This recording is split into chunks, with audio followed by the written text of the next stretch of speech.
Rob Lomas with your 3:30 bulletin on Solent Sports News. Not long to wait now as Tyson Fury takes on Deontay Wilder in this highly anticipated bout between the two heavyweights tomorrow. The last fight ended a draw back in December 2018 as both fighters will want to make their claim as world champion.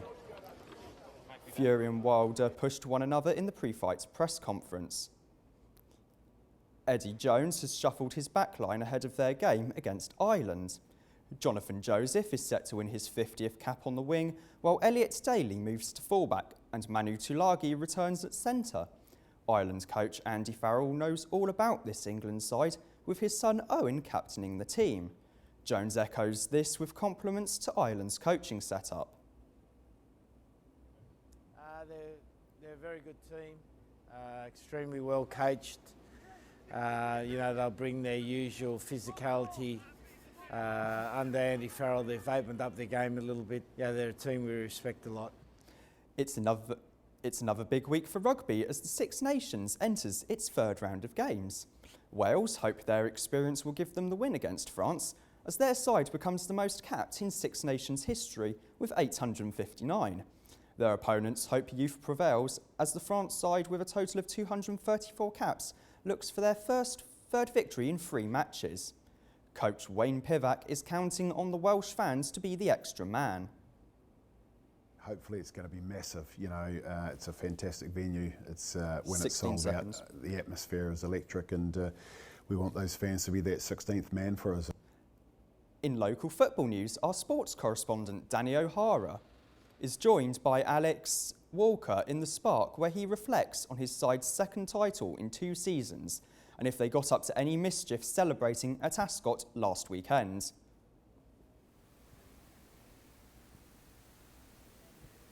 And we cut over to Danny O'Hara in the Spark right now. Hello. Danny. Yeah? To me? Thanks, Rob. Yeah, well, you may remember 3 weeks ago I was in Plymouth on the way to see the second team who are trying to keep their unbeaten streak going. 3 weeks later, they've won the league, and I'm lucky enough to be joined by Alex Walker, who's a little bit worse for wear, but how are you doing? Yeah, pleasure. Thanks very much for having me down, yeah. So what happened there then? Yeah, well, it was on a celebratory pub crawl, so less said about that the better, but grade 3 sprain, so it's going to be a few weeks in that boot. So hopefully, back stronger than ever at the end of it. So obviously, we didn't have a game this week. No. So what was going through your mind when you got that text saying that Uniov had lost and you'd won the league? Yeah, well, I mean, initially, the emotion's brilliant. To win any league at any level, I think it's just a fantastic feeling, and to do it the way that we did it, with still having won every game, is just phenomenal. I think a slight bit of an anticlimax in the way that you can't be on the pitch when it happens, but certainly, doesn't take away from the achievement or what the boys have done throughout the season. I think it's everyone should be so proud of themselves. And at the start of the season, was that something? Obviously, I've been there the whole season. I've seen how fantastic the squad's been. But is that something that was set out at the start of the season? You thought you were going to win the league? Well, it has to be. I think for a squad that has the quality that we have, it has to be the aim. Sometimes maybe you don't think that it's maybe achievable, but you've got to believe that that has to be the aim each time. I think the nature of uni football as well, whenever you're chopping and changing teams every year with leavers going, new freshers coming in, I think to be able to set up a team the way we have and to go and achieve what we have is to the credit to everyone, really superb. And like you say about the hindrance, little birdie tells me you went to the Ascot at the weekend. Oh yeah, well, I mean that was certainly wasn't going to keep me away, this injury, but we had a little sort of celebration. A lot of the boys who were playing on the twos that year and for this year were there as well. So we had a great time and certainly toasted the victory anyway. And I think we've got a little video of you back in the studio. I think we'll play for that right now.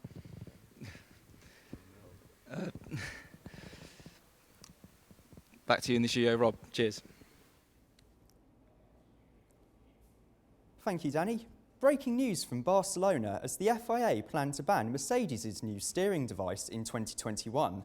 after Valtteri Bottas set the quickest time of pre-season testing so far, doing a rapid 1 minute 15.732 on ultra-soft tyres, beating Sebastian Vettel's record from last season.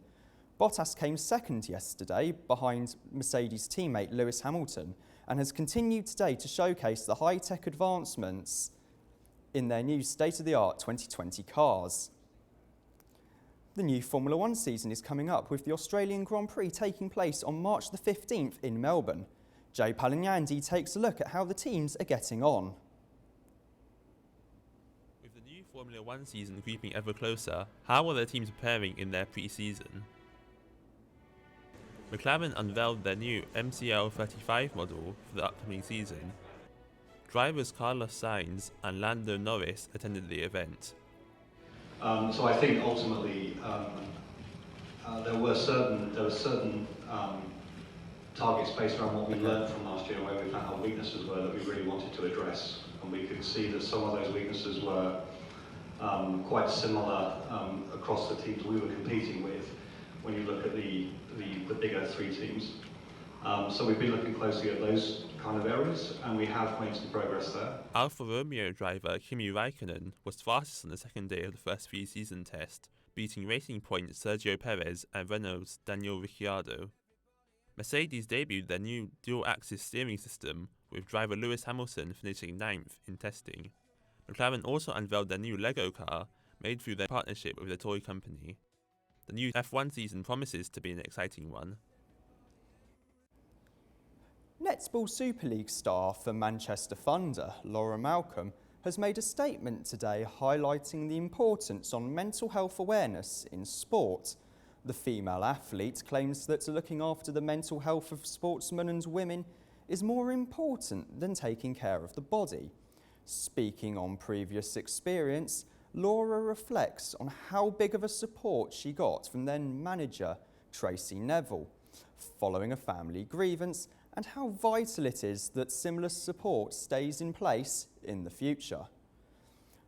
Back to Southampton, our very own sports complex holds rehabilitation classes for OAPs on Thursday, providing physical and mental support for sufferers of damaging diseases like Alzheimer's and diabetes. George Hoy has more. The new sports complex at Solent University has certainly lived up to expectation, providing state-of-the-art facilities for the sports clubs at the university to use. But just how much is known about the sports complex? Firstly, the building is the only all-inclusive university sports centre in the country, providing gym resources for the public as well as students. Despite the all-inclusiveness, the university created a schedule prioritising student use, meaning the public only have limited usage throughout the day. The Health, Nutrition and Exercise Science course makes the most of the clinical spaces provided on the top floor, with students sourcing members of the public to analyse and work on, as course leader Rob Williams explains. What we do here on a Thursday afternoon is the Health, Nutrition, Exercise Science students, they do a lot of sort of rehabilitation, so from long-term illness and disease, so cancer, diabetes, Parkinson's, that sort of thing. So rather than give them a case study of Jeff, 55, with emphysema, we go out and we find Jeff and we bring him in, and the students have the opportunity to work with real referred patients from the hospital. So a lot of my job entails going out to the doctors and the hospitals and various charities like Parkinson's UK, so on and so forth, and I kind of get to sort of convincing the clinicians to refer the patients in so the students can work with them. Another group who has taken advantage of the new facilities are the over 65s. 3 times a week, yoga and Pilates classes are attended in large numbers, thus setting a benchmark for the classes to expand and rise in popularity. Over 65s are recommended to complete 150 minutes of moderate intensity aerobic physical exercise per week. This can involve walking, dancing, swimming and aerobics. The sports complex provides up to 330 minutes of classes for the elderly to engage in. Although physical well-being is the main objective for the therapy students, preparing them to psychologically support patients is another key part of the rehabilitation programme. What we can't teach in the classroom is those soft skills and helping the students to appreciate that diabetes or having a heart attack, it's more than just the physical effects of that.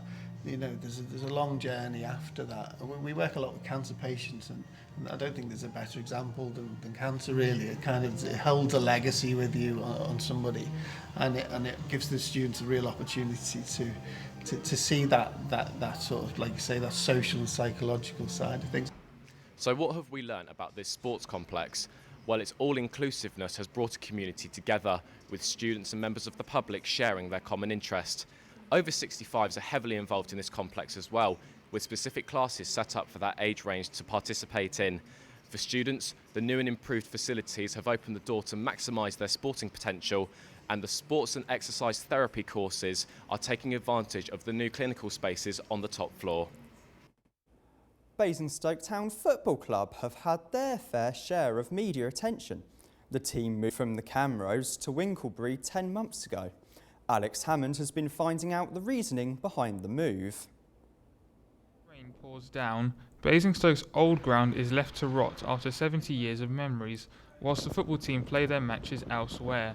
Since their departure, planning permission has not yet been granted on developing the Camrose Stadium, and it is currently empty and unused all season. It closed its doors 10 months ago as they played their last game in 2019 in April. But is the community fully behind the development of actually moving to Winklebury Stadium? Yeah, there's going to be pros and cons to anything that you do. It's just more about, I think, for people, sometimes change is hard. And I think that's part and parcel. I think because it's not been a smooth transition either, I think that's probably not helped things. This has attracted a lot of attention from the local media. There's even been a petition to save the Camrose that has already hit 900 signatures towards the cause. Katie French, a Basingstoke Gazette editor, has been working on the situation of the Camrose for some time. She said, "Is it morally wrong to build on ground intended to remain as a football pitch until 2053? The plans approved by Basingstoke and Dean Borough Council last Friday include the building of a new clubhouse, a new storage container and turnstiles. The existing main stand will have another 35 seats, taking the capacity up to 100. This is because work is starting on a like-for-like stadium to replace the Camrose ground." Kevin White, director of the community club, said he was delighted at the news. Which is excellent news. And that means that we can now start the plans to bring the team back, kick on with our plans for a women's football team, which we don't currently have one. That will then ignite plans for hopefully the first women's academy in Hampshire. Although the plans will vastly improve the facilities, it comes with a number of conditions. Ryan also sees the negativity of the team playing further away than they would previously. It's not as easy for fans to get across there. It's not as easy to make it feel like your own.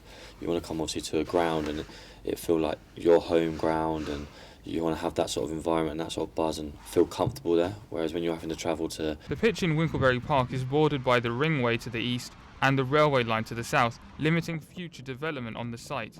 But these implications hasn't daunted Kevin's ambition and sees what this building opportunity can do for the club. Teams, because there's some fantastic teams around the town. Winklebury Wizards, Hatchwell Phoenix, Old Basing Rovers. There's some great teams that we want to be seen as the pinnacle of football in the town. So if we can engage with them and the outlying villages, that would be fantastic.